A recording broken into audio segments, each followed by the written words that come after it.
Hey, folks, it is February the 4th, and this is our U.S. government course. And a couple of things about today. First off, if you have your Magna Carta assignment, make sure you do so. Grades are all due tomorrow for progress reports, so make sure you get that in. It's late, but it's better to get it in late than never. Second point is you have another assignment that's going to be due next Thursday. And that's over the first half of Thomas Paine's Common Sense. So make sure you read the instruction to the other half later. And right now, if you open up the notes I attached on the Google Classroom, we're going to go through a preview over things that have to do with the federal government. So this is like a brief overview, and then we're going to come back and talk about these things in detail later, like Constitution, the amendments to the Constitution, process of lawmaking, so on and so forth. So, as you all know from your years of school, we have three branches of the federal government, and you also have these branches of your state government as well. You know, the legislative, the lawmaking body, executive, which executes the law. They're supposed to be the ones who enforce the law, and judicial, which has to do with the intention is mostly to decide at the federal level whether something is constitutional or not. But of course, it can also have to do with rulings regarding things like criminal cases or even some civil cases and stuff like that. So, graphics. All right. So you have separate qualifications for either being a congressman or congresswoman or a senator. And of course, these are outlined in Article 1 of the Constitution, which has to do with our legislative body. And of course, legislative comes from the Latin word lex legis, which has to do with law. So it makes sense that would be the lawmakers. So one, for a congressman, you must be at least 25 years old. It's pretty young. Citizen of the U.S. for the past 7 years. So you can't be an immigrant and become a congressman or congresswoman. Be at the time of the election an inhabitant of the state you represent. So you have to have residency within that state. So you can't live in Texas your whole entire life and then run for a congressman in Idaho. All right, but people do that. Because what they'll do sometimes they'll establish residency in another state. They'll pay for an apartment or something, and they'll run for that position, but never even go there. It happens. Does it work?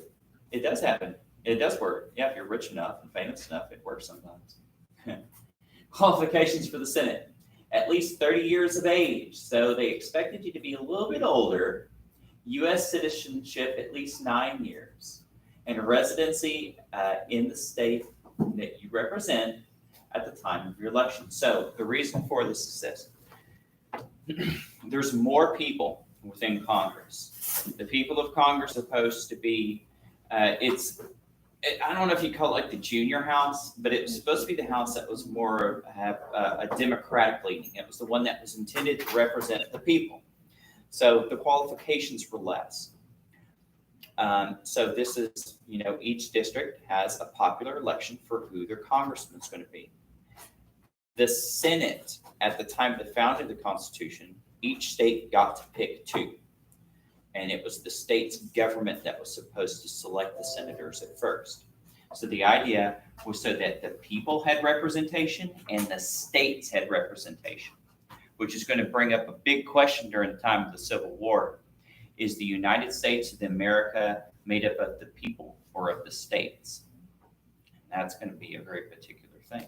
Because if it's made up of one, you can separate. But if it's made up of the other, you have to stay together forever. So, qualifications for the president. Must be natural born citizen of the United States. That has come across with some questions in the past. Because some folks, though this has never been challenged in the Supreme Court, believe that you have to be born a United States citizen on American soil. That was the problem with Ted Cruz, right? Yeah, that was a problem with Ted Cruz, and some people are saying that's a problem with Kamala Harris. So it's one of those things that's kind of going both ways, right? It's the thinking of because America has military bases all over the world. Yeah. But the thing is about the military bases it's technically American soil. Mm-hmm. That's true. That's true. And I've known, That's all my brothers do. I've had a lot of friends who've had kids in Italy, you know, and on American. Joey's brother was technically born American soil Yeah. in Japan. But I mean, honestly, according to the law, you are naturally born an American citizen if you're one or more of your parents are an American. So, the question is though, what happens when it's dual citizenship? What happens if your parents have like it's kind of like in a gray area for some reason or another? Like that's like I don't know. Personally, I think it's one of those things that like the way things have gone. I don't like regarding like Cruz and others. I don't think people really would. If somebody won the election, I don't think it would come up. Honestly, I think it like people might protest, but I don't think it would get shot down. Must have been a permanent resident of the United States and be in America at least 14 years. So you have to stay within the United States 14 years. Must be at least 35 years of age. Qualifications for Supreme Court justice. There's none. You don't even have to be a lawyer, a judge, an attorney, a degree. You don't even have to be an adult. It's like kind of weird. Article 3 doesn't really talk too much about the Supreme Court. It's largely undefined. It's going to define itself throughout time. And like I say, part of that might have to do with their concept of common law. Because common law from England was based mostly on tradition. One court ruling sets the precedent for other court rulings. And you don't even really have to write them down. People just kind of remember them over time and pass them on. Like Roe v. Wade, right? Well, no, that's different because what you have there is, you have a Supreme Court ruling that's going to set precedent, but the ruling is not going to be based on either the case or the text of the amendment from which it backs itself. So that one's more like legislation from the bench, is what they call it. And then you're going to have more after that. So it does say, however, the president appoints Supreme Court justice, and then the Senate must approve this person. So there are some checks and balances there. Remember that term. So a little bit on how a bill becomes a law. So, Schoolhouse Rock. I guess if you want to. See, the bill begins with an idea. So somebody can usually these bills come from separate interest groups and lobbyists, or they can be written up. Usually, it has to be somebody of status, right? Like presidents tend to offer a lot of bills. Also, senators and congresspeople will come together and they'll co-sign bills. It's then proposed, and it needs a sponsor. So the sponsor must be a congresswoman and congressman. It's then introduced to the House, and then it goes to a committee that's on that subject. So if it's about internet censorship, it goes to like a committee that's based around either censorship or technology or monopolies or something like that. The bill is then reported, it's debated, and then it's voted on. Thought there was more to that. Should we run that down? This is just like a preview, all right? So I'm just kind of lecturing, and we're going to come back and talk about this stuff more in detail later. Like we will talk more about like how a bill becomes law, and we're going to talk about how a bill becomes law in Texas too, because the process is similar, but there are because it has to go through the state house and then it has to go through the state senate. But one of my uncles is a senator from South Texas. neat. Ted Canales. He's one of the senators down in Hidalgo County. Huh. Yeah. Neat. Oh, that's pretty neat. My sister sat in the senator's chair. I noticed, like the head senator, like the head of the Yeah. house. Nice. She sat in the chair. Yeah, that's the crazy thing about when you go to like the state capitol, they'll let you walk around anywhere. You can walk around in the offices and stuff. Like they'll leave them unlocked and open. No. Like some parts of the Capitol building, like there's like the state Capitol building. There's large areas just cornered off. But we got to walk up there, and like the people who were actually on tour were like, "Who is that?" Yeah, yeah, it's funny. I remember I went and my wife was pregnant with our first kid last time we went, and there was like a long line. I was like, it's terrible. And there's what's that metal detector there?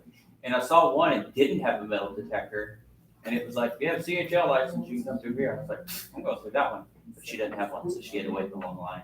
So I got to wait. We went there whenever there was protesters, as per usual. No, when I went, there wasn't any. It was a pretty nice day. None of that. But hey, people's right. So, Declaration of Independence, briefly written by Ben Franklin, John Adams, Robert Livingston, Roger Sherman, and penned by Thomas Jefferson. So, you should remember at least a couple of those guys. Written to state that America was to be its own country and free of British rule. Stated inalienable rights, that among these are life, liberty, and the pursuit of happiness. Stated that the purpose of the government was to uphold and secure these rights with the people's consent. So these are things that we've talked about as far as like some of the principles of U.S. government. Listed abuses on America by the British government, specifically the crown. Like they blame King George for a lot of things. And you're going to see the things that they list, the complaints against the British crown, are going to be same things that we're going to say, well, we have the right for this, this, and this in the Constitution and in the Bill of Rights. Adopted by the Second Continental Congress meeting in Philadelphia, Pennsylvania on July 4th, 1776. We're just going to bring us to before, like, and a lot of it's going to be popularized, the idea of the separation, of course, by your assignment for today. So the Constitution of the U.S., delegates from each state met on May 25th, September 17th, 1877. And of course, the whole point actually was initially to try to fix the Articles of Confederation, because it was a very strange idea to many Americans after getting rid of a central government to try to have a new one. And so they kept this delegation secret, at least its true purpose of writing up the Constitution. Ratified June 21st, 1788 by 9 states. Contains a preamble and 7 articles outlining the rules and obligations for the federal government and state governments. Penned by James Madison, but created by 55 delegates. Only 39 signed the document, but it was still a majority. And so Madison was pretty smart. He came in with basically the idea and the outline for almost all of this. And so that's a good way to like win over a committee. If you have a problem and everybody's getting together to talk about the problem, if you already have the solution made up that you want and it's fully detailed, you're ready, you're probably going to win. Also contains the ability to change the Constitution through the amendment process, which many a times. However, and we're going to read some of Federalist and Anti-Federalist papers later, you're going to have a lot of people, remember, they're scared by the Constitution because they're like, whoa, you're going to essentially make a king or a tyranny all over again. This has a lot more power than the Articles of Confederation gave our government. And so the Anti-Federalists are going to demand that certain rights are protected under the Constitution. And that's going to lead to the adoption of the Bill of Rights. On September the 25th, 1789, the first Congress of the United States adopted 12 amendments to the U.S. Constitution, the Bill of Rights, and sent them to the states for ratification. 10 were ratified in December 15, 1791. I honestly don't remember what those 2 other ones were. I read them, but I was like, okay. See, first, of course, freedom of speech, press, and religion. Second, the right to bear arms and to have militia. Third, restrict the quartering of soldiers in private homes. Fourth, and the thing is, some of these go beyond this, what's briefly listed here. Fourth, freedom from unreasonable search and seizures. Fifth, protects against double jeopardy and self-incrimination. So double jeopardy is if you're found innocent of a crime, they can't bring you back and try you for that same crime again. Question. Hey, what's up? So was number 4, was that the one that was used to justify Roe v. Wade? No, Which I'm one thinking was of that? 14. 14? Yeah. I thought, what's the 14? Well, 13th, get rid of slaves. 14th has to do with citizenship and civil rights for Americans. So And 15th has to do with right to vote for all males. So the 14th, they define, well, what could be a civil right? Well, a civil right's to do whatever you want to your reproduction. But that doesn't mean they thought about the other person. No. So protecting yourself with jeopardy and self-incrimination, and guarantees the right to due process, which is important because without due process, you might find yourself for a tribunal and disappeared. So 6, in all criminal prosecutions, the accused shall enjoy the right to a speedy public trial. So that's not always true in all cases because these days judges can't have trials to where the public's not allowed to know what goes on. You can have people with gag orders on them who aren't allowed to talk about court proceedings. So that's a relatively modern thing. 7, in civil cases, the right to trial by jury shall be preserved. So you can't get rid of a jury. 8, no excessive bail, excessive fines imposed, or cruel and unusual punishments. Well, that's subjective. 9, there are additional fundamental rights that exist outside the Constitution. Yes, Adam. 10, the power is not delegated to the U.S. by the Constitution nor prohibited to it by the states or reserved to the states respectively or to the people. So if it's not this Constitution, you states and you peoples figure it out. All right. Whoa. So living in the United States, usually number 1 nation in charitable contributions according to the World Giving Index. This is old. It's from 2014. Offer more social mobility than any other country, which is the idea where you can work yourself up, right? Though some people do say it's in decline because of what they call the shrinking middle class. Our average life expectancy is nearly 80 years, according to the World Health Organization. It's not the highest, but I mean, it does better in a lot of places. Most of the world has copied our government and our Constitution. People with different beliefs and different backgrounds get along better here than in most of the world. We have more wealth as measured by GDP than any other country, but it's not just GDP. We also have the most spending power. So Americans make more money, but they're able to buy more diverse goods than say a lot of other countries. Because you can have a country where people are making a lot of money, but they might have limited choices. So they're like, what's the point? So, and that's going to do it for that. So, folks, please make sure that you go in and if you have a late assignment for me, finish it. Otherwise, you can work on Thomas Paine's Common Sense 1.